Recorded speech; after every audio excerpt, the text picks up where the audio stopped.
Ni miaka miwili imepita toka nifanye mahojiano na Basil Emmanuel ambaye ni mwanafunzi katika chuo cha Muhimbili akiwa anasomea udaktari, na katika kusoma kwake akagundua changamoto ya malazi, yani baadhi ya wanafunzi ambao wanasoma katika vyuo vilivyoko hapa mjini wanakosa sehemu za hostel. Akaamua kukodisha gorofa Kariakoo na kulifanya hostel, na hivyo kutatua changamoto hiyo kwa uchache kwa sababu mahitaji ni makubwa. Leo hii nimemtafuta tena baada ya kusikia hapa Muhimbili kuna changamoto ya watu kupata sehemu ya kulala. Kuna wale wagonjwa ambao anakuwa labda anakuja kuatendi clinic na anatakiwa aende kila siku au kila baada ya siku mbili, na unakuta ametoka mkoani, kwa hiyo unakuta anakosa sehemu ya kulala. Basili, habari yako? Habari yangu ni njema kabisa. Nimeona umefikiria kuhusiana na kutatua changamoto ya maradhi kwa watu wanaokuja kupata huduma hapa katika hospitali ya taifa ya Muhimbili. Wazo lilikuwaje? Okay, wazo actually kwa hii sehemu ya Muhimbili lilikuja pale ambapo nilipofika chuo kwa mara ya kwanza. Baada ya kuwa nimeona kuna watu wengi sana wakati wa usiku karibia na chuoni kwetu, wanakuwa wanalandalanda usiku, wengine wanalala nje wakipata changamoto kubwa ya kukosa sehemu za kwenda kupumzika.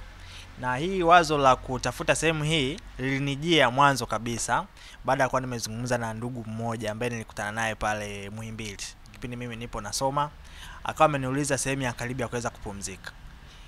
Baada ya kuniuliza akaniambia nimezunguka hapa karibia wiki nzima, hapa sehemu ya karibu nimekosa sehemu. Lakini ukija kuangalia ni kweli alikuwa anapata changamoto kubwa sana yeye kuweza kulala. Alikuwa analala sehemu ambayo alikuwa anaweka maboksi na analala. Niliwaza kupata sehemu, at least sehemu ya uwazi ya hapa karibia na hospitali. Mimi nikawaza kutafuta magodoro, kwamba sasa kama hamna sehemu za kulala basi nitafuta hata magodoro sasa niweze kuyaweka pale sehemu ya ambapo ni nje, niwe nawapatia wale watu sehemu ya kulala, wachangia hata gharama ya kuweza kununua yale magodoro. Niliweza kufuatilia kwenye uongozi wa hospitali, lakini nikaambiwa kwamba hospitali hairuhusu watu kuweza kulala chini. Kwa wazo langu lile ilikuwa ni 2022 likawa limekwama. Lakini nilipofika 2023, 2024 sasa nikaja na wazo la kwamba baada ya kuwa nimeweza kusaidia wanafunzi, nikaja na wazo la kutafuta tena sehemu karibia na hospitali, kwa sababu kuna nyumba ambazo ziko wazi. Nikasema nitafute nyumba ambayo iko wazi nikodishe, then mimi niweze kutengeneza mazingira mazuri kwa ajili ya watu kuweza kupumzika. Yes.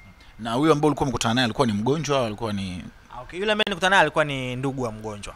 Yes, ambaye alikuwa na mgonjwa wake, mgonjwa alikuwa ametoka, alikuwa ni Bariadi.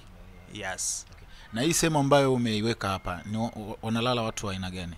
Okay, hii sehemu nimeweka hapa wanalala watu wa aina zote. Yeah, especially ni ndugu wa wagonjwa ambao wanatembelea hospitali ya taifa Muhimbili. Yes, kwa hiyo nimeweza kutengeneza sehemu nzuri kabisa ambayo ilikuwa ni sehemu iko wazi. Nikaweza kuitengeneza, nikaweza kuweka furniture, nimeweka facility zote ambazo zina support mtu kuweza kupumzika bila kuwa na usumbufu wowote. Lakini kuna wagonjwa wanalala pia? Yeah, kuna wagonjwa pia ambao wanalala, especially wale ambao wanakuwa na attend clinic Muhimbili pale. Yeah. Na labda gharama zake zinakuaje? Gharama nimeweza kuweka gharama ambazo ni rafiki kabisa kwa kila mtu ambaye anakuwa na attend pale hospitali ya taifa, kwa sababu tunajua eneo la Upanga ni sehemu ni expensive kidogo kuweza kupata nyumba. Kwa hiyo nimeweza kujaribu pia kuangalia namna ambayo nitaweza kuweka gharama ambazo ni rafiki kuliko mtu akalale Manzese au akalale wapi mbali asumbuke usafiri. Kwa hiyo nimeweza kuweka gharama ambazo ni rafiki kwa ajili ya watu kuweza kulala. Kwa hiyo kuna shilingi 50,000. Nalipia shilingi 50,000 kwa siku moja. Kwa hiyo utapata sehemu ya kulala, utapata huduma ya maji, umeme, wifi nimeweka pia sehemu ya mazoezi, kwa sababu tunajua watu ambao wanakuwa wanahudhuria hapo wengine wanakuwa na shida labda za kiafya. Kwa hiyo nimeweza kuweka sehemu ya gym kwa ajili ya watu kuweza kupiga mazoezi pia wanapokuwa wanaishi hapa. Na labda mazingira yake ukiachia hivyo, huduma labda nani anasimamia au nini?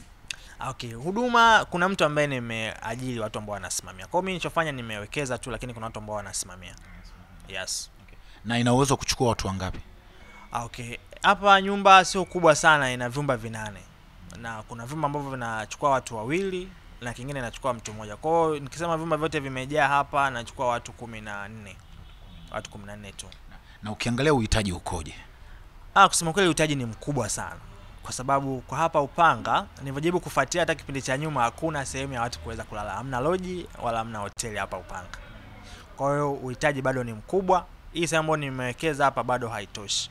Kwa hiyo sometimes unakuta watu wanakuja kuulizia huduma, lakini huduma zinakuwa haziwezi kukidhi uhitaji.